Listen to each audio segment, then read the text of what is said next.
Hello friends. साल 2024 जाने वाला है और इसके साथ ही एंट्री हो जाएगी नए साल 2025 की। जैसे ही नया साल आएगा, नई चुनौतियों के साथ आप नए कामों को अपने सामने लाकर उन पर काम करना शुरू करेंगे। आप चाहे लॉयर के प्रोफेशन में हो, या फिर आप लॉ स्टूडेंट हो, या फिर आप कोई तैयारी कर रहे हो किसी भी प्रतियोगितात्मक परीक्षा की।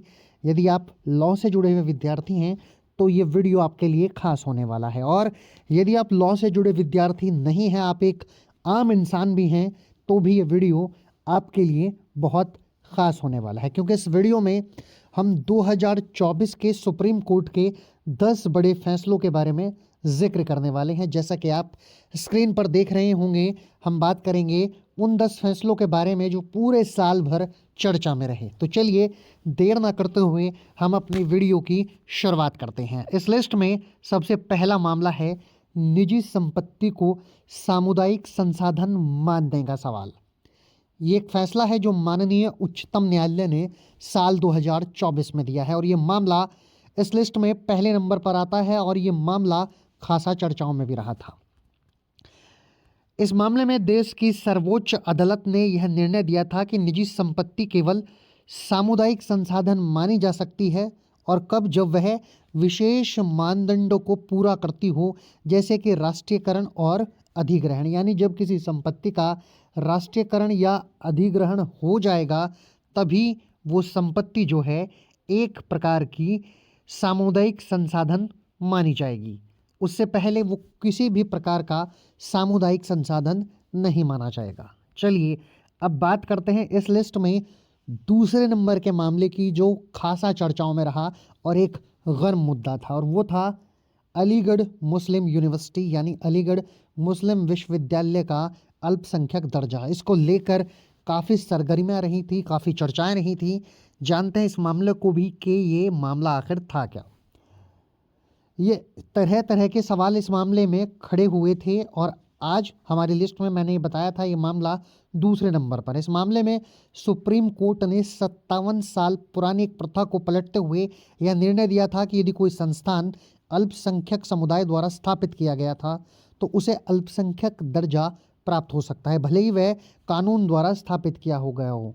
यानी कि कोई संस्थान है, उसे अल्पसंख्यक समुदाय द्वारा स्थापित किया गया हो तो उसे अल्पसंख्यक दर्जा प्राप्त हो सकेगा, भले ही वह कानून द्वारा स्थापित किया गया हो। यानी अगर किसी भी संस्थान की आधारशिला अल्पसंख्यकों के लिए रखी गई है तो वो अल्पसंख्यक दर्जे का ही होगा, भले ही कानून द्वारा उसकी स्थापना की गई हो।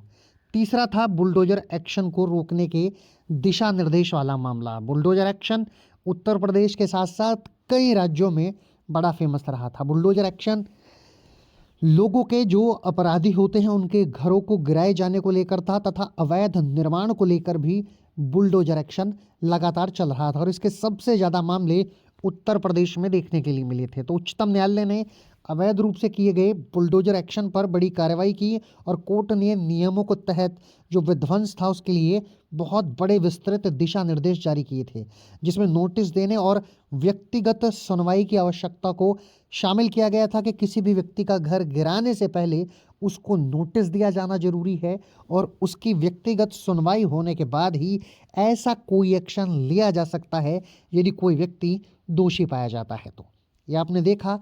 अब चलते हैं इस साल के चौथे बड़े मामले की तरफ, जिस मामले ने पूरी जो राजनीतिक गलियारे हैं उनको हिला कर रख दिया था, और वो था इलेक्टोरल बॉन्ड की वैधता।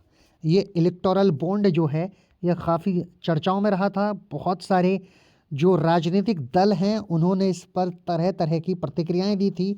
सोशल साइटों पर भी ये मामला पूरी सरगर्मियों में रहा था। 2024 में इस मामले ने बहुत सारी सुर्खियां बटोरी थी, और 2024 के लोकसभा चुनाव के आसपास माननीय उच्चतम न्यायालय ने 2018 की इलेक्टोरल बॉन्ड योजना को रद्द कर दिया था। इस योजना के तहत कंपनियां, व्यक्ति और संगठन राजनीतिक दलों को गुप्त रूप से दान कर सकते थे। कोर्ट ने इस योजना को पारदर्शिता की दृष्टि से असफल करार दिया, और चुनाव आयोग और भारतीय स्टेट बैंक यानी कि एसबीआई को इस डेटा को सार्वजनिक करने का आदेश दिया था। एसबीआई जो है, स्टेट बैंक ऑफ इंडिया जो है, उसने समय सीमा की मांग की थी, और वो समय सीमा को लगातार बढ़ाना चाहता था और उसने ये भी कहा था कि नाम देना पॉसिबल नहीं है, मैं नाम देने में असमर्थ हूँ। तब सुप्रीम कोर्ट ने लगातार एसबीआई को फटकार लगाई और उस डेटा को पब्लिश करने की, उस डेटा को दिखाने के लिए कहा गया था। तब डेटा सामने आने के बाद इस पर तरह तरह की प्रतिक्रियाएं आई थी।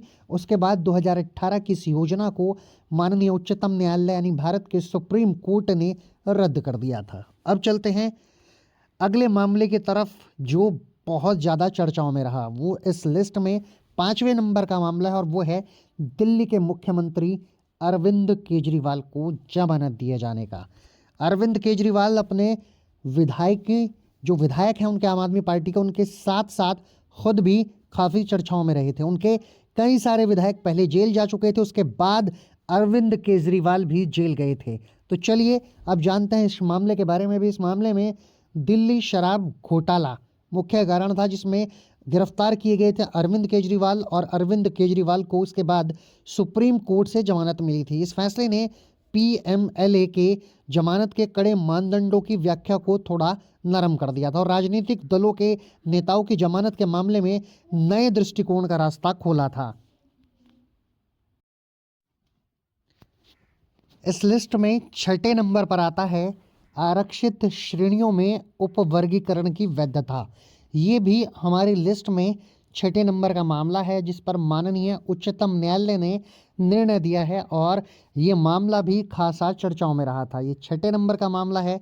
आप देख सकते हैं इस मामले में देश के उच्चतम न्यायालय ने आरक्षित वर्गों जैसे कि एससी और एसटी के भीतर उपवर्गीकरण की शक्ति को वैध ठहराया था। यह निर्णय राज्यों को विशेष वर्गों के भीतर उपवर्गीकरण करने का अधिकार देता है, जिससे समाज के भीतर समानता सुनिश्चित हो सके। तो ये हमारी लिस्ट में 6ठे नंबर का मामला था, जो इस साल 2024 में एक नज़ीर बना और जिस मामले पर सुप्रीम कोर्ट ने सुनवाई करते हुए एक ऐतिहासिक निर्णय दिया।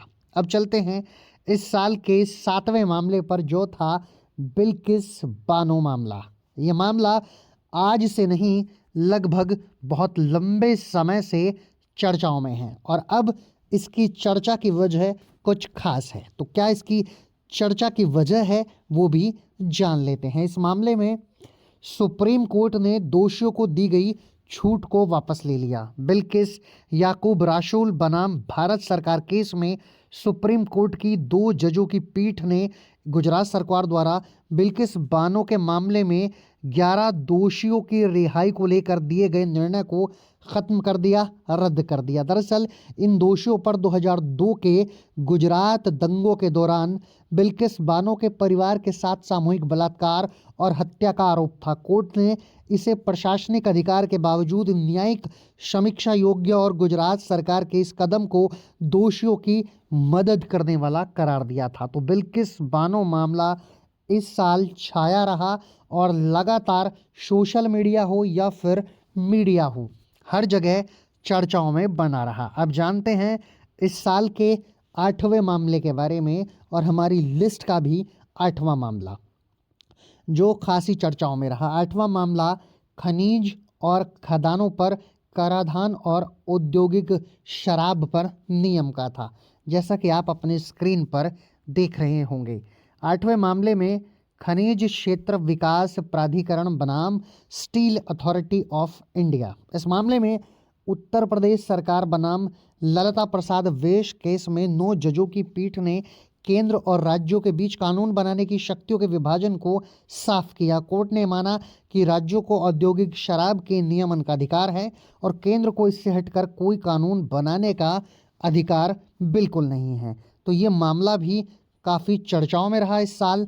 अब जानते हैं इस साल के 9वें मामले में जो बहुत ख़ास है। ये मामला चाइल्ड पोर्नोग्राफी से जुड़ा हुआ था और चाइल्ड पोर्नोग्राफी को रखने पर जो है दंडनीय अपराध माना गया था माननीय उच्चतम न्यायालय यानी इस देश के सुप्रीम कोर्ट के द्वारा। Just right for children alliance बनाम एस हरीश केस में माननीय सुप्रीम कोर्ट ने, माननीय उच्चतम न्यायालय ने ये स्पष्ट किया कि बच्चों से जुड़ी यौन उत्पीड़न और शोषण सामग्री को रखना, इसे शेयर करना एक दंडनीय अपराध है। यह निर्णय सोशल मीडिया कंपनियों के लिए बड़ी चुनौती बन गया है, क्योंकि अब उन्हें ऐसी सामग्री को सीधे और बहुत जल्दी करके हटाना होगा जो जो सामग्री उन्होंने इंटरनेट पर या कहीं और साझा किया है। चलिए अब जानते हैं इस साल के आखिरी मामले को, जो था नागरिकता अधिनियम की धारा 6A की वैधता को लेकर। इसे आप असम समझौते के रूप में भी जान सकते हैं। चलिए इस मामले को भी जान लेते हैं। इस मामले में असम समझौते के तहत नागरिकता प्राप्त करने की शर्तों को बरकरार रखा और संविधान और भारतीय नागरिकता अधिनियम धारा 6A को संविधान के अनुकूल ठहराया गया।